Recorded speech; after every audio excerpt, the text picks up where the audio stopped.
Hello, Lucas Lou. Today we're going to read Mr. Nosey by Roger Hargreaves. Mr. Nosey by Roger Hargreaves. Mr. Nosey liked to know everything about everything that was going on. He was always poking his nose into other people's business. Mr. Nosey was the sort of person who, if they came across a locked door, couldn't resist looking through the keyhole to see why the door had been locked. There's Mr. Nosey peering through the peephole. Mr. Nosey was the sort of person who, if he found an unopened letter addressed to somebody else, would simply have to open it to find out what was inside. There's Mr. Nosey, and there's a letter addressed to someone else. I wonder who'll open it. Mr. Nosey was the sort of person who, if he was sitting reading his paper on a train, would much rather read the paper of the person sitting next to him. There he is, trying to peer at the other person's paper. Naturally, as you might well imagine, Mr. Nosey was not very popular. There he is, all alone. Poor Mr. Nosey. Mr. Nosey lived in a funny, tall, thin house in a place called Tiddletown. There's his funny, tall, thin house. The people of Tiddletown decided that Mr. Nosey was becoming much too nosy, and so they held a meeting to discuss what to do about him. "We must find some way of stopping him being so nosy," said Mr. Chips, the town carpenter. There's Mr. Chips. "That's right," said Mrs. Washer, who ran the Tiddletown laundry. "He needs to be taught a lesson." And there she is. Give it out.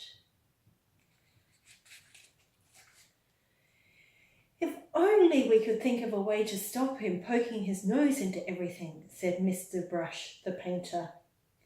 And then a small smile spread over his face. "Listen," he said, now grinning.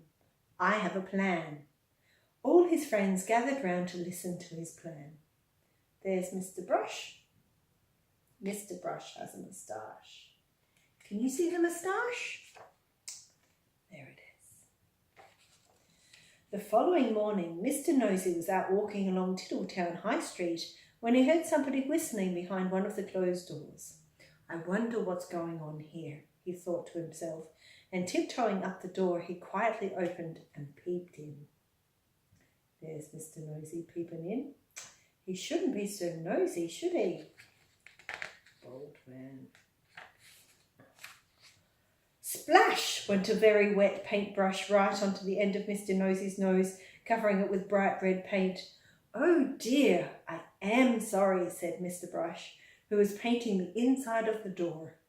Poor Mr. Nosey had to go straight home to try and remove the red paint, which was very difficult and rather painful. Mr. Brush chuckled to himself. The plan had begun. There's Mr. Nosey with the red paint. "It's okay though, Lucas, because it's mayo colours, green and red. Up mayo!" The following day, Mr. Nosey was walking past the laundry when he heard somebody laughing on the other side of the wall. "I wonder what's going on here," he thought to himself, and standing on tiptoes, he looked over the wall. There's Mr. Nosey peering over the wall. Snap went a clothes peg right on the end of Mr. Nosey's nose. "Oh dear, I am sorry," said Miss Washer, who was hanging up the clothes on a washing line on the other side of the wall. Poor Mr. Nosey removed the clothes peg and went off down the street feeling extremely sorry for himself and for his poor red nose. Mrs. Washer chuckled to herself. The plan was working. The next day, Mr. Nosey was going to past a fence and he heard hammering. "I wonder what's going on here," he thought to himself, and creeping very quietly to the end of the fence, he peeped around. There's Mr. Nosey peeping around. Bang went a hammer right on the end of Mr. Nosey's nose. Poor Mr. Mr. Nosey's nose is really getting it, isn't it? Oh dear, I am sorry, said old Mr. Chips, who was nailing up a loose plank in the fence.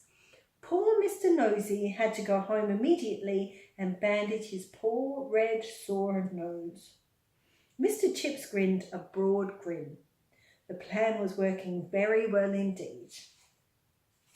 There's Mr. Nosey with his bandage on his nose. He looks a bit silly, doesn't he? The following day, Mr. Nosey was walking in the woods when he heard someone sawing wood. I wonder what's going on in here, he thought to himself, and he crept up behind a tree. He was just about to peer out from behind the tree when it suddenly occurred to him that if he did, something very nasty might happen to his nose. And so he went on his way without being nosy. It's a first for Mr. Nosey. There he is, minding his own stuff. The plan really had worked because after that, Mr. Nosey stopped being nosy and soon became very good friends with everyone in Tiddletown. And that is the end of the story, except to say that if you're ever tempted to be as nosy as Mr. Nosey used to be, you'd better expect one thing: a sore nose. There we go. That's Mr. Nosey.